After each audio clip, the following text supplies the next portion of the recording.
मी ऋतुजा दिनेश मेस्त्री आहे. हे बाकी आमच्यासोबत टीममध्ये आहेत. आम्ही त्याच्याकडून फसवलेलो गेलेलो आहे.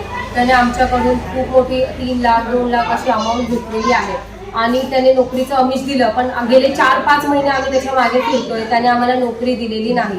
फक्त आम्हाला घरी बोलवतोय, घरातली कामं, चहा बनवा, पाणी द्या, मुलाला सांभाळा, हेच त्याचे 4-5 महिने चालू आहे. ना त्याने मानसिक आणि शारीरिक सुद्धा त्रास दिलेला आहे. त्याने आम्हाला त्याच्या जाळ्यात ओढण्याचा देखील प्रयत्न केलेला आहे. आता हे सगळं आम्हाला असह्य झालं, त्यामुळेच आम्ही इथे आलोय. त्याला आम्ही गेले 2-3 आठवडे झालं पैशाची मागणी करत आहोत, जे आम्ही त्याला दिलेले आहेत.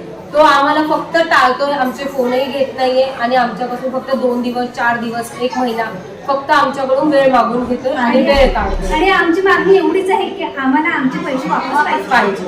असंही सांगण्यात आलेले की त्याच्या घराचे जे सदस्य आहेत, त्याची पत्नी ह्या देखील त्याच्या ह्या सगळ्या कारभारामध्ये त्याचा हातभार लावते आणि तिच्या घरात तिचे पोलिसांच्या ड्रेसमध्ये देखील फोटो आहेत. त्याबद्दल काय सांगा?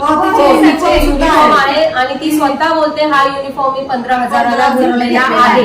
हे तिने तिच्या तोंडाने आम्हाला सांगितलेलं आहे. आणि हे सगळं केरळमध्ये म्हणजे आहे म्हणून तशी केरळमध्ये मी तिथे पोलीस ऑफिसर आहे आणि ती म्हणते की मी महिला इंचार्ज आहे. महिला इंचार्ज आहे.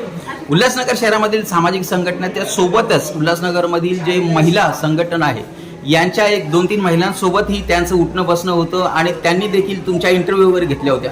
हो, ब्राह्मणपाड्यात सहेली ऑफिस आहे, तिथे राणी मॅडम म्हणून आहेत. आम्हाला त्यांनी 2-3 वेळा त्यांच्या ऑफिसमध्ये नेलं होतं. त्यांच्यासोबत आमचं बोलणं झालेलं आहे.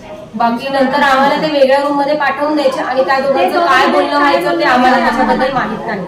फक्त ते बोलायचे की तुम्हाला लहान मुलं इथे काम करतात, तिथे तुम्हाला रेड मारायला जायचंय, तुम्हाला इकडे हे करायचंय ते करायचंय. आम्हाला तेच एवढं सांगत होते. तुम्ही काय आवाहन करू इच्छिते की ज्याप्रमाणे तुम्हाला फसवले गेले, तुमच्याकडून लाखो रुपये जमा करून गेलून तुम्हाला म्हणजे धोका दिलेला आहे, अनेकांनी देखील असे पैसे दिले असतील, त्यांना तुम्ही काय आवाहन करू इच्छिता? अशा कुठल्याही जाळ्यात कोणीही फसवू नका. आधी सगळ्या गोष्टीची शहानिशा करा आणि त्यानंतरच पाऊल उचला.